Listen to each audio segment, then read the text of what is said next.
और जिस विषय पर मैंने आज अपनी ये कविता लिखी है बहुत गंभीर और बहुत संगीन विषय है। ये उस बाप के दर्द की कहानी है जिसकी बेटी का बलात्कार हो जाता है। और मैं चाहता हूँ आप भी उसी जोश और उसी दर्द में सुने जिस जोश और दर्द में मैंने ये कविता लिखी है कि एक बाप नहीं चाहता उसके घर में एक बेटी आए जो सिर्फ वो दे सकती है ऐसी खुशियों की पेटी आए। वो नहीं चाहता उसके घर में भी एक परी हो जो नन्ही सी मुस्कान लिए उसके सामने। वजह ये नहीं है वो उसे पढ़ाएगा कैसे, वजह ये भी नहीं है उसकी शादी कराएगा कैसे, वजह कुछ और है।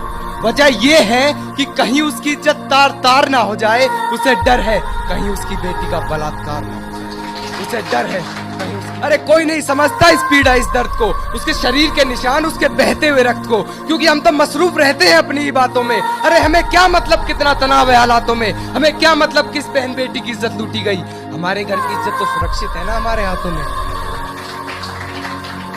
अरे और कुछ नहीं तो हम हिंदू मुस्लिम का मसला उछाल देते हैं। अरे दो चार तुम हिंदू मार तो दो चार हम मुसलमान मार देते हैं, क्योंकि बेटी के मामले में तो गलती बेटी की ही रही होगी, लड़के ने नहीं, लड़की ने ही जबरदस्ती की होगी। अरे शर्म करो ये कहने वालों, ये इज्जत बाजार में नहीं बिकती।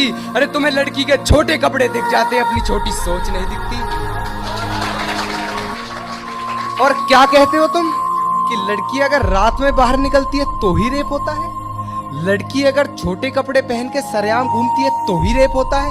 तो मेरी बात ध्यान से सुनना कि बाहर निकलने की क्या जरूरत है जब घर में ही 8 महीने की बच्ची का बलात्कार हो सकता है, और किसी बाहर वाले की क्या जरूरत है जब उसका रिश्तेदार ही गुनहगार हो सकता है। अरे उसकी चीखों से पूरे घर में हलचल थी, जब उसे देखा गया वो पूरे खून में लथपथ थी। अरे मैं पूछना चाहता हूँ 8 महीने की बच्ची होती कितनी है, उसकी तो ढंग से आंख भी नहीं खुली होगी, कहीं ठंड न लग जाए मेरी बेटी को, उसकी तो उंगलियां भी नहीं धुली होंगी, उसकी तो उंगलियां भी नहीं धुली। पर आंख खुलने से पहले ही तुमने उसे सुला दिया। जिस देवी को दूध से नहलाना था उसे खून से नहला दिया, और उसे देख तो उसकी आत्मा भी डर गई थी। उस दिन सिर्फ एक बेटी नहीं पूरी इंसानियत मर गई थी, उस दिन सिर्फ एक बेटी नहीं पूरी इंसानियत मर गई थी। पर ना जाने ये तुम्हारी सोच किस फिराक में बैठी है, शायद तुम भूल जाते हो कि एक जवान बेटी तुम्हारे घर में भी बैठी है। अरे तुम्हारी इसी भूल की वजह से मेरे बहन के शरीर में सरिया डाल दिया जाता है, चलती बस में से फिर उसे फेंक दिया जाता है, उसे रोड पर नंगा देख उसकी वीडियो बना ली जाती है, फेसबुक व्हाट्सएप पे फिर उसकी इज्जत उछाली जाती है। पर साहब वो तन से ही तो नंगी थी, मन तो उसका जिंदा था, एक चुन्नी तक नहीं उड़ाई गई। उस दिन मर्द शब्द अपने आप में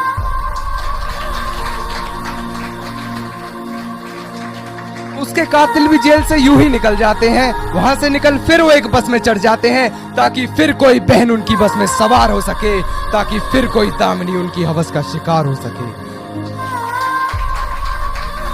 फिर हम नारे लगा देते हैं बेटी को कमजोर बताने के, हिंदू मुस्लिम भी कसर नहीं छोड़ते एक दूसरे को नीचा दिखाने में। बेटी पढ़ाओ, देश बचाओ, मुसलमानों भारत छोड़ो, तुम करते रहो अपना काम एक दूसरे को बुरा भला कहने में, क्योंकि तुम क्या जानो कितना दर्द होता है एक बेटी को दर्द सहने में। और मैं बिल्कुल नहीं घबराऊंगा ये कहने में कि ज्यादा वक्त नहीं है तुम्हारी बहन बेटियों का भी खून बहे। अरे सब सोचकर कौन बाप चाहेगा उसके घर में भी एक बेटी हो जो छाती से लगी उसकी गोद में बैठी हो। पर अब और नहीं, अब हर आदमी को टोकना होगा, आतंकवाद से पहले इन जंगलियों को रोकना होगा। अब नारे नहीं लगाने हैं इंसाफ के, अब आस नहीं जगानी है इस बिकी हुई सरकार से। अरे अब तो खुद ही सबर की सीमा लांघनी होगी, ऐसे जानवरों में अब खुद ही गोली मारनी होगी, ऐसे जानवरों में अब खुद ही गोली। क्योंकि अगर इन्हें ना रोका गया तो बेटी पैदा होने का सिलसिला ही खत्म हो जाएगा। अरे सिर्फ बेटी ही क्या, इंसान बनना ही खत्म हो जाएगा। चलो बेटियों को अब इंसाफ दिलाया जाए, चलो बेटियों को अब इंसाफ दिलाया जाए, बलात्कारियों को सरे बाजार लटकाया जाए। चलो बेटियों को अब इंसाफ दिलाया जाए, बलात्कारियों को सरे बाजार लटकाया जाए। कर दी जाए बोटी बोटी उनके जिस्म की, कुछ इस तरह उन्हें शमशान पहुंचाया जाए।